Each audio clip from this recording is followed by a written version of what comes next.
ゆっくりレ夢ムです。ゆっくりマリサだぜ。この動画は濃いめのガンダムオタクレ夢ムと、ライトユーザーのマリサがガンダムを解説していく動画だぜ。なるべくガンダムに興味がない人でも興味を持ってくれるような、そんな動画を目指しているわ。ぜひガンダムを好きになってほしいんだぜ。高評価とチャンネル登録もよろしくね。さて、今回の解説はこの人よ。おう。死神は来ないって言ってた人。まあ先行のハサウェイが初ガンダムの人からしたら、誰これって感じよね。まあ、端的に言えば、一番最初のガンダムの主人公よ。そしてもう一つ付け加えるのならば、殴ったね、親父にもぶたれたことないのに。って言った人よ。おう、有名なセリフなんだぜ。そうね。まあ言ってないんだけどねこれ。正確には、二度もぶった。親父にもぶたれたことないのに。そうだったのか。ちなみに彼を二度もぶったのはハサウェイのお父さんよ。おう。そんなわけで、ガンダムでは有名なアムロレイも、先行のハサウェイから入った人はよくわからないだろうし、ハサウェイから見たアムロ、世間から見たアムロ、そしてガンダムオタクである私たちから見たアムロ、と3つに分けて紹介しようかしらね。というわけで、早速ハサウェイから見たアムロをふわっと述べるのなら、身近にいた憧れの人って感じかしらね。ほう。小説版の逆襲のシャアはね、2種類あって、劇場版とストーリーが同じ小説でも、実はセリフが追加されてたりするのよね。それで小説版では、ハサウェイが初めてアムロの新型のガンダムを見た時に、雑誌にも載ってないやつだって夢中になってたのよ。つまりハサウェイは、当時の13歳の頃から、モビルスーツやガンダムの雑誌をしっかり読むくらい、ガンダムが大好きな子だったのよ。ひょっとしたら、レイン君とは仲良くなれたかもしれないわね。まあそれはさておき、そんなハサウェイにとってアムロは、雑誌を読み漁るくらい好きなガンダムの、最初のパイロットで、しかも本物の英雄で、なおかつ父親の長年の同僚ともなれば、会う機会だってそこそこあったんじゃないかしら。実際、小説版逆襲のシャアでは、ブライトよりも先に、名簿に書かれてるハサウェイの名前に気づいて、これお前のとこの子じゃないかとか聞いたりしてるわ。結構仲良かったのか？どこまで親交があったかまではちょっとわからなかったけど、アムロとしては、半年かけて作ったペットロボを、ハサウェイにプレゼントしたりしてるわね。ここら辺は、アムロの他の子供への対応からの推察でしかないのだけど、いわゆる、おじさん的な役割をやろうって感じだったんじゃないかしらね。アムロってね、いい子とかそういう子に対しては、例えば、自分のことを好いてくれる若い子には、欲はあっても手は出せない、だからおじさんをやるって思うタイプなのよね。欲どころか迷惑に感じて邪魔だから戦闘マシーンにするシャアとは、もう完全にかけ離れた良い人なのよ。だからおそらく同じように、ハサウェイに対しても、ひょっとしたらクエスに対しても、おじさんをやろうとしてくれてたんじゃないかなって思うの。なので、ハサウェイから見たアムロをまとめると、ちょっとした親戚のおじさんみたいな存在でありながら、本物の英雄で、憧れの英雄で、大好きなガンダムのパイロット、って感じかしらね。なんか、大ファンって感じなんだぜ。そうね、そして優しいし甘い人なのよ。さあ、そんなわけで次よ。世間から見たアムロレイよ。さて、世間から見たアムロを簡単に言うと、なんか、昔そんな人いたよね、って感じかしら。そんなもんなのか？さすがに、軍人さんのための教科書には、すごく大きく載ってるとは思うのだけれど、ねえマリサ、織田信長とか、豊臣秀吉とか知ってる？いや、さすがに知ってるんだぜ。どうして知ってるの？それは、学校で習ったからなんだぜ。そうね。どうして学校でその人物を教えるのかしら？それは、歴史にとって重要だから、か？私も大体そんな感じだと思うわ。歴史にとって中心人物とか、重要な人だから名前が出るというか、織田信長なしで、あるいは豊臣秀吉なしでその時代語れないのよね。さて、ここで重要なポイントなのだけど、歴史を教科書に書くとして、アムロレイを書かないと成り立たない歴史ってあるかしら？ファーストガンダムの時代は、教科書だもの、多くを省略して、有名な将軍の誰々がどこどこの戦いで戦死した、程度だと思うわ。織田信長で言うのなら、桶狭間の戦いってあるじゃない？習ったような気はするんだぜ。双方の一番偉い人の名前は習ったと思うけど、一部隊の一指揮官とか、部隊名とか、教科書で習ったかしら？これがね、アムロが後世で出世したり、政治家になったりしていれば、実は若かりし頃のアムロレイがこの戦いに、みたいに書かれると思うのだけど、アムロって最後まで一軍人だったというか、出世もあまりしてないというか、教科書に載せるときに、名前省かれる筆頭みたいな感じなのよ。だから、興味のある人はすげえ化け物らしいぞみたいに知ってるけど、大抵の人はそんなの知らないって感じかしらね。一応当時は結構取材されてテレビとかにも出たらしいんだけど、ハサウェイよりもだいぶ生意気というか、案外色々なものに噛みつくタイプというか、だからアムロは、ハサウェイと比較すると、家柄も別に特筆することないし、とんでもないカリスマ性あるわけでもないし、ザ普通なのよ。そこら辺は、家柄も後ろ盾も何もないハサウェイと考えてもらえばよいわ。それただの陰キャでは？まあ、実際そうなのだけどね。すっごい良い人なのはわかるのだけど、何でもかんでも背負い込んで、それを表に出さなかったり、出すときはすごい抽象的な感じだったりで、そりゃこんな人テレビに出たって、何言ってるかわからなくて呼ばれなくなるだろうし、活躍はするけど出世はしないからいつまで経ってもただのすごいパイロット止まりで、オタクは知ってるよねって息を出ない人だと思うわ。実際ね、宇宙世紀の時代のオタクがモビルスーツを語るのなら、アムロレイは絶対に避けて通れない人なのよ。なんて言ったって、モビルスーツによる対モビルスーツ戦の創始者というか、開祖というか、アムロの戦いこそがモビルスーツ戦闘術の源流で、アムロの戦い方が教科書になる感じなのよね。まあ後付けで色々あった結果、アムロがガンダムで戦うよりも前にモビルスーツはあったみたいになっちゃってるけども。そうねなるべくライトな解説をするならば、最初にモビルスーツを作ったジオン公国って国は、戦艦と戦闘機と戦車としか戦ってこなかったのよ。でも、そりゃそうか。最初に作ったってことは、相手はモビルスーツ持ってなかったってことだもんな。そうね。なので実は最初のガンダムに登場するベテランっぽい人たちは、戦艦を何隻落としたとかそんなんばっかりで、モビルスーツとの実戦経験が、多分訓練くらいでしかやってないのよね。それで対モビルスーツとしてのモビルスーツ、ガンダムが作られたのだけど、そのモビルスーツガンダムのパイロットがアムロということはつまり、ハサウェイどころか他作品の主人公のカミーユやバナージやらですら、アムロが生み出した戦術、つまりアムロ流モビルスーツ戦闘術を使ってるのよ。何せ、アムロの戦闘データが、連邦のモビルスーツの基礎になってるわけだしね。なので、レイン君もハサウェイも、ガウマンもみんな、アムロの流派を受け継いでるのよ。アムロの戦いが、モビルスーツ戦の教科書になっていったレベルなのよ。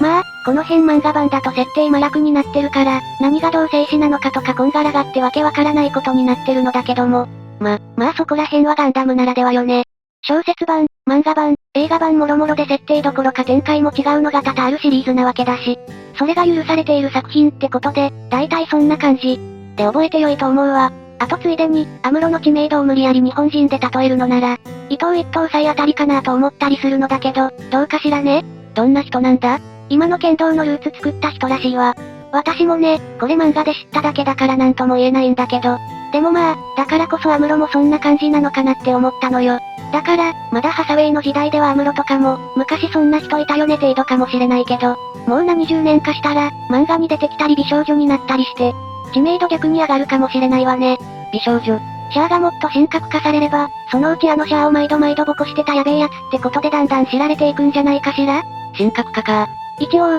ものすごい遠い未来では、アムロの遺産っていう謎の伝説とか、よくわからんアイテムがあるらしいわ。どういう話なんだ？いやー、全然わからないわ。リングオブガンダムっていう、ガンダム30周年記念で作られた、5分くらいのフル CG アニメでしかないのよ。それで、人類を救うための鍵がアムロの遺産らしいのだけど、何がどう救うとか、具体的なもの全然明かされてないわ。そしてそのまま10年経っちゃったから、いつか来るか知らねえ、アムロの遺産。一応この5分の間に登場したガンダムが、アムロの遺産って呼ばれてるらしいんだけど。まあ脱線しちゃったけど、この時代の世間から見たアムロを簡単にまとめると、なんか聞いたことあるけど誰だっけ？オタクは知ってる超英雄。軍の教科書には超載ってる。でも世界への影響はほぼなし。って感じかしらね。モビルスーツパイロットとしての能力は本当に化け物だけど、シャアと違ってアムロはそれ以外が普通の人だから、目立ちもしないし神格化もされないし祭り上げられたりもしなかったのよ。さて、そんなこんなで、最後よ、オタクである私から見たアムロを語っていくわ。ねえマリサ、CG 起動の瞬間に現れたアムロを見て、アムロの言葉を聞いてどう思った？身構えていれば死神は来ない。かっこよかったんだぜ。そうね一瞬だったけど、本当にインパクトあったわよね。同時に悲しくもあったんだぜ。アムロは、あの光に取り込まれてしまったのかなとか、いろいろなことを考えてしまったんだぜ。そうねアムロなら、ハサウェイのやることに反対しそうだし、あの言葉はアムロであって、アムロではもうないのかもしれないわね。悲しいんだぜ。私も、UC のラストとかで、シャアとアムロとララーの声が一緒になって妖精みたいになってたのは、やめてくれって思ったけども、こっちのは単純に、アムロの残留思念なのかとか、良い意味で考察の余地を与えてくれるようなものを感じたわね。あれは、ハサウェイが見た幻なのか、それとも時を見たのか、あるいは、とあるガンダムの小説では、そもそも偽物で機械がパイロットの思考を誘導するために見せただけのもの、みたいなケースもあったし、後の作品では、バイオノウとか AI のチップとか色々あるし、妄想は膨らむわね。まあ所詮、妄想の域は出ないのだけどね。そもそも先行のハサウェイは UC とかと違って、そこ多分メインのテーマじゃないわけだし。ただね、私はそことは別のことも思ってしまったのよ。というと？それ、あなただけでは？普通の人は、身構えていても死神は来るのでは？って身構えてれば死神跳ねのけられるのってアムロだけでは？って思ってしまったのよね。天才の言うことはわからんってやつか。そうね。アムロが言うには、天才とは集中力と努力の持続らしいのだけど、私はちょっと異論あるのよね。というと？私の思う天才は、自分の成功を詳細に他人に説明できるかどうかだと思うのよ。できれば天才なのか？いや、逆よ。できないってことは、感覚的な部分の影響が大きいんじゃないかなと思うわけで、その説明できない部分が天才を天才にしてる要って思うのよ。そんでアムロはほんともう、身構えていれば死神は来ないとか、後ろにも目をつけるんだとか、そもそもアムロの敵の感じ方が、さっきのような糸を辿った先に敵がいるって感じみたいだし、やっぱこの人なんかおかしいわ。それでいて、戦闘以外の感性がやけに甘いというか、普通なのよね。というと？戦闘に関わるとね、アムロおかしいのよ。ハサウェイもドン引きするレベルの無謀な行動をしでかしてるのよ。中距離支援用の、ガンキャノンってモビルスーツで、のっし近づいてグーで敵モビルスーツをぶん殴って捕獲したり、敵が攻めてきて、モビルスーツがないからって、先行のハサウェイでいうところの、これにバズーカくくりつけて出撃したりしてるのよ。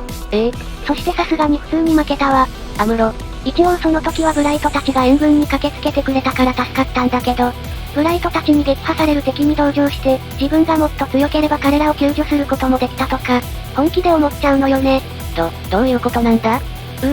多分、なんだけど、本当なら戦いをする人じゃないのよ。シャアが全ステータス SS で、ハサウェイが全ステータス S だとすると、アムロは C から B くらいでまとまってて、モビルスーツの戦闘だけ SSS みたいな、すごいおかしいステータスしてるのよ。特に何事もなければ、お父さんのつてで軍カーナハイムに就職して、車か掃除機かモビルスーツを作ってるか、みたいな人なんじゃないかなと思うのよね。それなのに、モビルスーツの操縦技術だけが突出しちゃってて、アンバランスなのよ。兵士としての心構えより、普通の優しい人の心のまま最強のパイロットになっちゃってるのよ。それがなんだか、悲しくてね。色々あった別れとかを乗り越えて、小説版では子供ができたりとか、もう少しで幸せな未来を迎えられそうだったんだけどね。全部シャアが壊していったわ。そんなわけで、オタクの私から見たアムロをまとめると、なんでこんな強いのか、考えれば考えるほどわからなくなる、おそらくは本物の天才。幸せになって欲しかったけど、あと一歩のところで絡め取られてしまった悲しい人。って感じかしらね。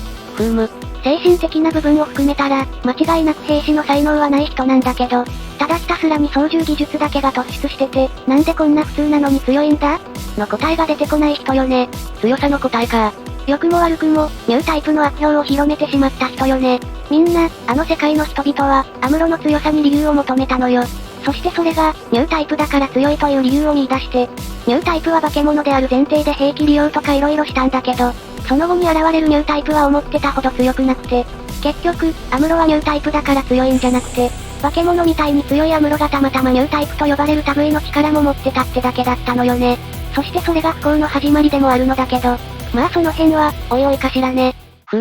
さて、そんなわけで今回の動画はここまでよ。やっぱアムロやシャアはダメね。語りたいことが多すぎて、まとめるのがすごく難しいわ。次回は何を語るんだ？メッサーとアナハイム起用を同時に語ろうか、あるいは私の思うニュータイプ論を語ろうか。